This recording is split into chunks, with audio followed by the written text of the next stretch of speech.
Hi everyone, welcome back to my mini vlog. So ತುಂಬ ಜನ ನನ್ನ ಕೇಳಿದ ರೆಸಿಪೀಸ್ ಅಂದರೆ ಇಡ್ಲಿ ಮತ್ತು ದೋಸೆದು. ಸೊ ಇಡ್ಲಿಗೆ ಇವತ್ತು ನೆನೆ ಹಾಕ್ತಿದ್ದೀನಿ ಅಂತ ತೋರಿಸ್ತಿದ್ದೀನಿ.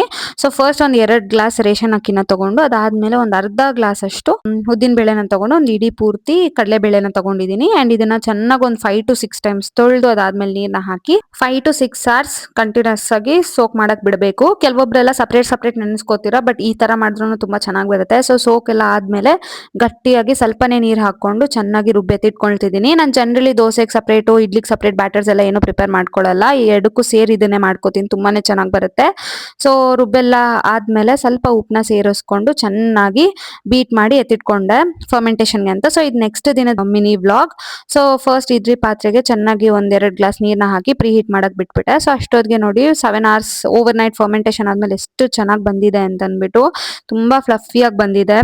ಸೊ ಆದಮೇಲೆ ಇದನ್ನು ಚೆನ್ನಾಗಿ ವಿಸ್ಕ್ ಮಾಡಿಕೊಂಡು ಅದಾದಮೇಲೆ ಇಡ್ಲಿ ಪ್ಲೇಟ್ ಏನು ಬರುತ್ತಲ್ವ, ಅದಕ್ಕೆ ಆಯಿಲ್ ಆರ್ ಘೀಯಿಂದ ಸೀಸನಿಂಗ್ನ ಮಾಡಿಕೊಂಡು ಆ್ಯಸ್ ಯೂಶುವಲ್ ಬ್ಯಾಟರ್ನ ಫಿಲ್ ಮಾಡಿಕೊಂಡು ನಾವೇನು ಮುಂಚೆನೇ ಪ್ರೀ ಹೀಟ್ ಮಾಡಿ ಇಟ್ಕೊಂಡಿದ್ವಲ್ವ ಇಡ್ಲಿ ಕುಕ್ಕರ್ ಅನ್ನೋದು, ಅದರೊಳಗಡೆ ಪ್ಲೇಟ್ನ ನೀಟಾಗಿ ಜೋಡಿಸಿ ಒಂದು 10 to 15 minutes is more than enough ಅಂತಾನೆ ಹೇಳ್ತೀನಿ ನಾನು. ಸ್ಟೀಮ್ ತುಂಬಾನೇ ಬೇಕಾಗುತ್ತೆ ಈ ತರ ನೀವು ಇಡ್ಲಿನ ಟ್ರೈ ಮಾಡಿದ್ರೆ. ಅಂಡ್ ಅಷ್ಟೊತ್ತಿಗೆ ಸರಿ ಚಟ್ನಿ ಮಾಡ್ಕೊಂಡ್ ಬಿಡೋಣ ಅಂತ ಅದಕ್ಕೂ ರೆಡಿ ಮಾಡ್ಕೊಂಡೆ. ಸೊ ಇದಕ್ಕೆ 1 ಕಪ್ ಅಷ್ಟು ಹುರಿದಿರೋ ಕಡಲೆ ಬೀಜ, ಸ್ವಲ್ಪ ಹುರ್ಗಡ್ಲೆ, ಜೀರಿಗೆ ಅಂಡ್ 1-2 ಹಸಿಮೆಣಸಿನ್ಕಾಯಿ ಮತ್ತೆ ಸ್ವಲ್ಪ ಹುಣಸೆ ಹಣ್ಣು, ಕೊತ್ತಂಬರಿ ಸೊಪ್ಪು ಮತ್ತೆ ಒಂದು 3 ಸ್ಪೂನ್ ಕೊಬ್ಬರಿನ ಸೇರಿಸ್ಕೊಂಡು ಚೆನ್ನಾಗಿ ಗ್ರೈಂಡ್ ಮಾಡಿದ್ರೆ ಚಟ್ನಿ ಮುಗೀತು. ಅಂಡ್ ಅಷ್ಟರಲ್ಲಿ ಇಡ್ಲಿ ಸಹ ತುಂಬಾನೇ ಚೆನ್ನಾಗಿ ಕುಕ್ ಆಗಿತ್ತು. ಸೊ ಡಿಮೋಲ್ಡ್ ಮಾಡ್ಬೇಕಾದ್ರೆ ಒಂದು ಸ್ಮಾಲ್ ಟಿಪ್ ಏನು ಅಂತ ಅಂದ್ರೆ, ಪ್ರತಿಯೊಂದು ಸಲಿನೂ ಸ್ಪೂನ್ ನ ವಾಟರ್ ಅಲ್ಲಿ ಡಿಪ್ ಮಾಡ್ಕೊಂಡು ಆಮೇಲೆ ಡಿಮೋಲ್ಡ್ ಮಾಡಿದ್ರೆ ಇಡ್ಲಿ ತುಂಬಾನೇ ಚೆನ್ನಾಗಿರುತ್ತೆ. ಯಾವುದೇ ತರ ಶೇಪ್ ಕೆಡದೆ ನೋಡಿ ಎಷ್ಟು ಚೆನ್ನಾಗಿ ಸಾಫ್ಟ್ ಆಗಿ ಫ್ಲಫಿಯಾಗಿ ಬಂದಿದೆ.